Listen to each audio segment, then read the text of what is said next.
Tuberville, by the way, was answering a question about a resolution from House Republicans Chip Roy and Clay Higgins calling on Vice President Harris to exercise the 25th Amendment, declaring Biden unfit.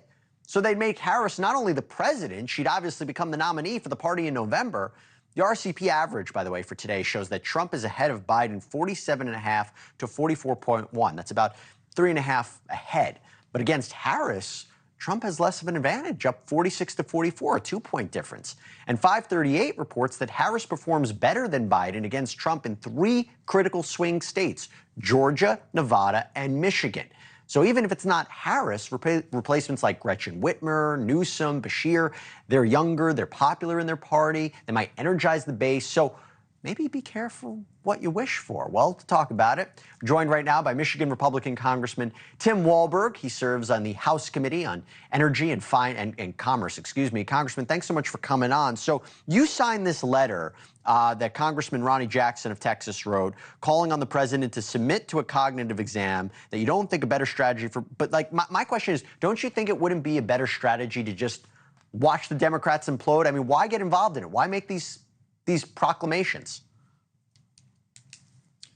Well, thanks for having me on. And yeah, I think it would be better that, number one, the Democrats, who've been hiding this for 4 years now, or even longer, and the mainstream national media that has covered up for President Biden for all these years, are now seeing that what some of us have been saying for quite some time, and doctors like Ronny Jackson, who have been calling for a cognitive test for quite some time, not on the basis of campaigning, but on the basis of the good for the country.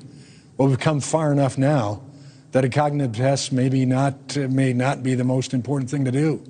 Right now, it is to make sure that we defeat him at the polls in November, and he doesn't have an opportunity for 4 more years, because frankly, don't think he's capable now, don't think he's fully in charge right now, and I don't think he certainly will last out another 4 years. And with what China, Iran, Russia, North Korea are probably thinking and talking about right now, with the opportunity of a president who has been seen publicly at the debate and other places, even in this last week, as being incapable of doing the job that the president needs to do. That's totally fair. I guess my question is, why are you seeing Republicans jumping on it? I mean, Tuberville saying there's this shadow conspiracy government. I mean, I would imagine that a fear could be the more you jump on Biden instead of just letting it play out, it could backfire on Republicans, no? Well, it could, but I think the majority of us are doing the same thing former President Trump is doing, letting it play out. Democrats got us into this. They've been talking about this is a crisis for democracy if we were to let Trump be president again. It's just the opposite. This is a party with a president who has prohibited democracy from functioning, has kept things hidden, has not been transparent, and the entire party is complicit in this, whereas the Republicans have been appealing for transparency.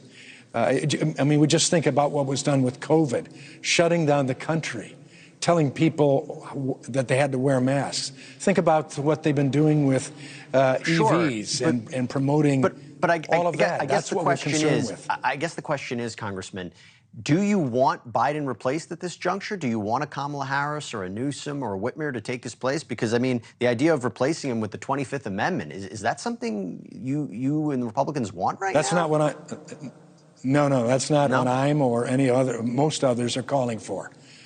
So please don't put words in my mouth on that one. But I do want to make sure the country is protected, and that this country hears very clearly what the issue is in this coming election. This is a very difficult world situation we're living in now. We need a president that is fully in command, that the world respects, that the world will take notice of and listen to, and that was President Trump. But also, we need a country that is expanding in its opportunity again and in its democracy, that we have freedom. We're not being told by government, as Democrats want to do, lying about their concern of democracy, when in fact they are holding us back. Congressman Tim Walberg, thank you. Appreciate you coming on. Thanks so much. Thank you for watching. Go to newsnationnow.com to find NewsNation on your cable provider. And don't forget to click the red subscribe button below to get more of NewsNation's fact-driven, unbiased coverage.